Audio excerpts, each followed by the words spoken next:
நடிகரும் இயக்குனருமான ஆர்.ஜே. பாலாஜி தனது கருப்பு திரைப்படத்தின் வெற்றியை தொடர்ந்து ஆனைமலை மாசாணியம்மன் கோவிலில் சிறப்பு பூஜை செய்தார். தொடர்ந்து செய்தியாளர்களிடம் பேசிய அவர், தமிழகத்தில் 1.45 கோடி பேர் முதல்வரை நம்பி வாக்களித்துள்ளனர்.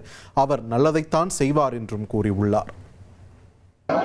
மாசாணி அம்மனுக்கு மிளகா அரைச்சு வேண்டிக்கிட்டோன்னா தீராத எந்த பகையாக இருந்தாலும் பிரச்சனையாக இருந்தாலும் கேஸாக இருந்தாலும் தீரும் அப்படின்ற நம்பிக்கை இருக்குது அப்படின்னு சொல்லிட்டு நான் முதல் வாட்டி பார்த்தேன். அப்புறம் இந்த படத்தோட கதை நான் யோசிக்க ஆரம்பிச்சும்போது, இந்த கதை சின்னதாகவே ஒரு கோர்ட்டுக்குள்ளேயே நடக்கிற மாதிரி இருக்கும்போது பெருசாகணும் அப்படின்னு யோசிக்கும் போது எனக்கு டக்குன்னு மாசாணி அம்மன் ஞாபகம் வந்தது.